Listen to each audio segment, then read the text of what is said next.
Na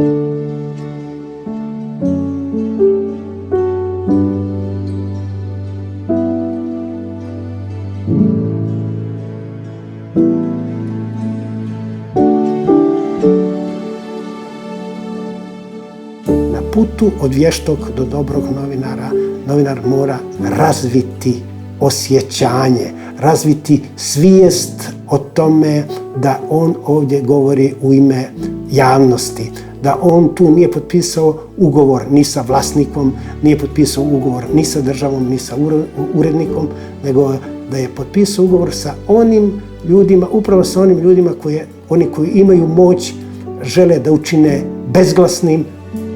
Meni se čini da je novinarstvo posao koji pruža čovjeku mogućnost da se samoostvari. Samoostvarenje je smisao života. Novinarstvo na neki čudan način daje čovjeku mogućnost da se ostvari kao ličnost. Novinarstvo je karakteristika za savremeno društvo i države, što će reći da Crna Gora 150 godina baštini taj jubilej, to je veoma značajno. Nekada, možda sve do negdje 80. godina, u okvirima ondašnjim jugoslovenskim, novinarstvo je bilo transmisija društvene i političke stvarnosti i funkcionisalo je u prilično skromnim tehnološkim uslovima, ali mora reći sa određenim prilično izgrađenim nivom standarda i kriterijuma. Možda djeluje prosto sad nevjerovatno da je u Crnoj Gori prije 40 godina bio obavezan fakultet da bi mogli postati novinari. Bio je konkurs, imali ste određene stavke i u samom vrhu posebno se bodovao uspjeh tokom školovanja. E sad, ako vi prođete sve te stavke i uđete u neki uži krug, onda vam slijedi audiovizualni test.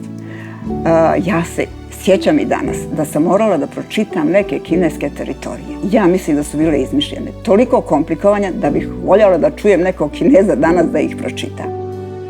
Mislim da smo sačuvali zdrav razum onima koji su nas slušali. Bili smo slobodni ljudi, jednostavno slobodno smo se ponašali. Kad imate slobodne ljude, slobodnog uma, onda imate i slobodan medij. I naravno, tu je neizostavna uloga urednika. Urednik je taj koji od bilo kojeg medija može da napravi nešto ili da napravi ništa. Danas je teže biti pošten i profesionalan novinar nego što je to bilo prije 30, 40 ili 150 godina kada smo bili na počecima. Građani traže da se zadovolji njihova radoznalost, a veliki broj medija podilazi tim širokim narodnim masama, a nije sve informacija, nije svako obraćanje za objavljivanje, nije svaka fotografija za objavljivanje. Pogotovo to nije na javnom servisu i posebno nije ukoliko ne postoji očigledan veći interes, a ne samo puko zadovoljenje nečije radoznalosti. Jasno je svima nama koliko su moćne društvene mreže, kanal komunikacije, ali sa druge strane informacije koje su od ključnog društvenog značaja ne smiju biti saopštene samo isključivo putem društvenih mreža. I tu je moja poruka negdje novinarima da ne smiju to da dozvole. Dakle, oni moraju da traže dodatne odgovore i da zadovolje interes javnosti.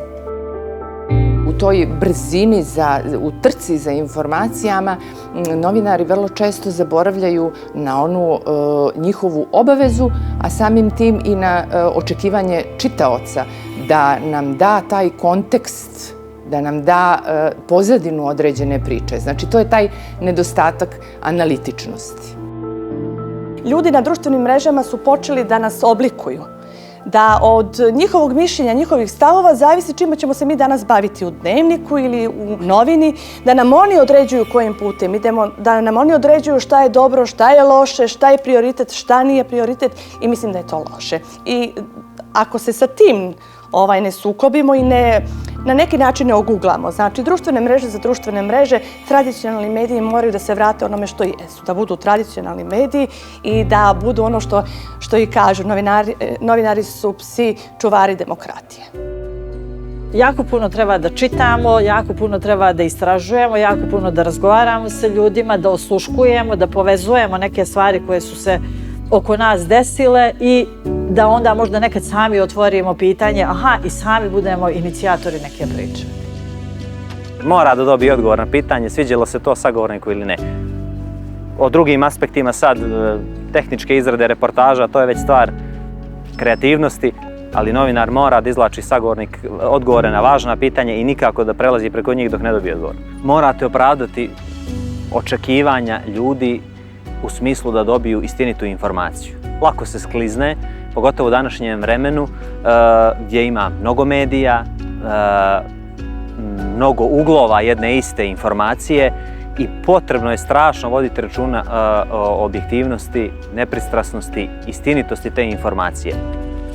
Novinar i političar ne mogu jedan bez drugog, ali kako je govorio da stari novinarski as, ako je novinar suviše blizu političaru, izgoreće. Ako je suviše daleko, smrznuće se. Znači, treba naći neku sredinu, kao i u životu, naravno.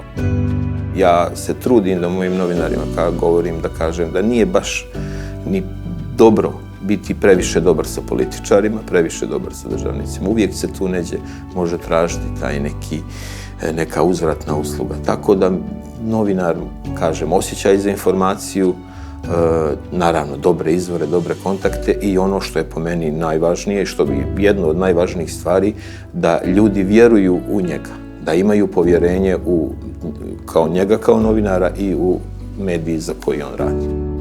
Pravi novinar je normalno koji slijedi samo put istine i koji u toj svojoj vertikali mora biti takav i mora imati kod sebe dozu hrabrosti i inventivnosti i određene, da kažem, želje za istraživanjem i za ispitivanje svih činjenica, ne bi li se nešto o čemu priča zaista rasvijetlilo sa svih strana. Ako govorimo o mladim ljudima koji su se opredijelili da studiraju novinarstvo i žele da budu novinari, prvo moraju jako da vole taj posao, jer bez strasti ne može da se bude novinar. I što je važno, vrhunski novinar ste isključivo onda kad ste dobar čovjek. Koliko god to nekome može da zvuči arhaično. Zašto ovo kažem? Ako ste dobar čovjek, vi ćete prvo biti dobronamjerni, nećete preskočiti ništa što je za kritiku, ali i kad budete kritikovali, nećete kritikovati ljude, nego pojavu. To je ono što je važno.